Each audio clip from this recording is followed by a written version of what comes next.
ચાલો આજે એક એવી જબરદસ્ત ગુજરાતી કવિતાની વાત કરીએ જે આપણને સમાજ, ન્યાય અને આપણી પોતાની જાત વિશે ઊંડો વિચાર કરવા પર મજબૂર કરી દે છે.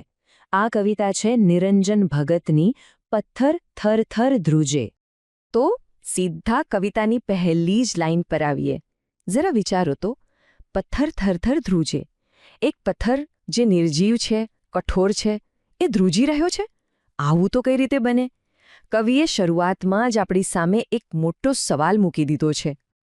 પણ આ કવિતાના ઊંડાણમાં ઉતરીએ એ પહેલાં એને લખનાર કવિને અને એમના મુખ્ય વિચારને સમજવો બહુ જ જરૂરી છે. તો જ આપણે આ કવિતાનો સાચો મર્મ પકડી શકીશું. કવિ નિરંજન ભગત પોતે એક પ્રોફેસર હતા, એક શિક્ષક, અને એટલે જ એમની કવિતાઓમાં પણ આપણને હંમેશા એક ઊંડી સમજ અને માનવતાનો સ્પર્શ જોવા મળે છે, જે આપણને કંઈક શીખવી જાય છે. તો આખી વાતનો સાર એ છે કે આ કવિતા ખાલી એક વાર્તા નથી. એ ખરેખર તો એક અરીસો છે જે સમાજના એવા લોકો સામે ધરવામાં આવ્યો છે જેમને બીજાનો ન્યાય તોડવાનો બહુ શોખ હોય છે. તો ચાલો કવિ આપણને ક્યાં લઈ જાય છે એ જોઈએ. કવિતાનું પહેલું જ દૃશ્ય આપણને સીધા એક ગામના પાદરે લઈ જાય છે, જ્યાં કહેવાતા ન્યાયનો એક ભયાનક તમાશો થવાની તૈયારીમાં છે. હવે આ પંક્તિઓ જુઓ. એક એક શબ્દ પર ધ્યાન આપજો. અનાચાર આચરનારી અબળા, એટલે કે એક સ્ત્રી જેણે કોઈ ભૂલ કરી છે. ક્યાં? ભાગોળે, જાહેરમાં, બધાની વચ્ચે. અને ન્યાય કોણ કરી રહ્યું છે? ડાહ્યાજન, એટલે કે ગામના કહેવાતા સમજદાર લોકો.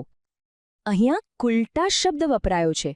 આ ખાલી એક શબ્દ નથી, આ એક સામાજિક કલંક છે. એકવાર આ સિક્કો કોઈ સ્ત્રી પર લાગી જાય, બસ પછી સમાજ એની બીજી કોઈ ઓળખ રહેવા દેતું નથી. અને સૌથી ડરાવણી વાત કઈ છે ખબર છે? એ લોકો આ સજા કેવી રીતે સંભળાવે છે? કિલો લેકુજે, જાણે કોઈ રમત રમતા હોય, આનંદ મનાવતા હોય. અહીં ન્યાય કોઈ ગંભીર બાબત નથી, એ તો એક મનોરંજન, એક તમાશો બની ગયું છે. કવિ અહીં આપણને રોકીને પૂછે છે કે જેમના હાથ અને દિલમાં કોઈ સંવેદના જ નથી બચી, એમને કોઈને મારી નાખવાનો આનંદ કેવી રીતે મળી શકે? આ તે કેવો ન્યાય? કે પછી આ ખાલી પોતાની સત્તાનું ક્રૂર પ્રદર્શન છે? આ બધી ક્રૂરતા અને શોરબકોરની વચ્ચે અચાનક એક શાંત પગલું સંભળાય છે. એક એવા માણસનું આગમન થાય છે જે આખી બાજી પલટી નાખવાનો છે. જરા શબ્દો પર ધ્યાન આપો. એક આદમી સાવ ઓલિયો, એટલે કે એક સંત જેવો માણસ. એ તો પોતાના રસ્તે શાંતિથી જ જઈ રહ્યો હતો. પણ જેવો એણે આ ચુકાદો સાંભળ્યો, એ ચોંકી ગયો, ત્યાં જ થંભી ગયો. કેમ? કારણ કે ઉરના કોઈ ઉચાટે એના હૃદયમાં એકદમ ઊંડો આઘાત લાગ્યો. તો આ ઓલિયો એટલે કોણ? કોઈ સાધુ બાવા નહીં. કવિની નજરે ઓલિયો એટલે એવી વ્યક્તિ જેનું મન એકદમ શાંત હોય, જે હંમેશા ખુશ રહે. એ કોઈ દિવ્ય શક્તિ નથી, પણ સાચી માનવતાનું પ્રતીક છે. અને અહીંયા છે ને, બે અલગ અલગ દુનિયાનો ટકરાવ છે. એક બાજુ ટોળું છે. એમને શું દેખાય છે? ખાલી પેલી સ્ત્રીનો ગુનો. અને બીજી બાજુ આ ઓલિયો. એનું દિલ પેલી સ્ત્રી માટે દયાથી ભરાઈ જાય છે. એનો ન્યાય આનંદ નથી કરતો, એનું હૃદય રડી રહ્યું છે. હવે એક સાચો સંત શું કરે? એ કોઈ ઝઘડો નથી કરતો, કોઈ દલીલબાજી નથી કરતો. એ તો બસ એક શાંત સ્મિત સાથે એક નાનો પણ એટલો ધારદાર સવાલ પૂછે છે કે બધાના હોશ ઉડી જાય. અને આ રહી એ પંક્તિ, કવિતાનું હૃદય.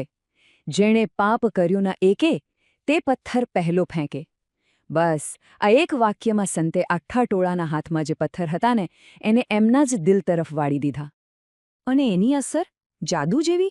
આખા ટોળામાં સન્નાટો છવાઈ ગયો. કોઈની હિંમત ના ચાલી. જે લોકો હમણાં પોતાને સજ્જન કહીને ન્યાય કરવા નીકળ્યા હતા, એ બધા એક પછી એક ચૂપચાપ ત્યાંથી ભાગી ગયા. હાથમાંથી પથ્થરો એમ જ નીચે પડી રહ્યા. તો फ्रेंड्स, इस वीडियो को पूरा देखने के लिए आज ही फ्लेक्सी टीचर ऐप सब्सक्राइब करें, जहां आपको मिलेंगे animated videos, digital books, text book solutions, notes, DPP और क्विज. और हाँ, flexi teacher app mobile, TV और कंप्यूटर पर अवेलेबल है. और अगर आपके पास इंटरनेट नहीं है तो तुरंत ऑफलाइन सेट टॉप बॉक्स के लिए संपर्क करें. Flexi teacher, the one you needed.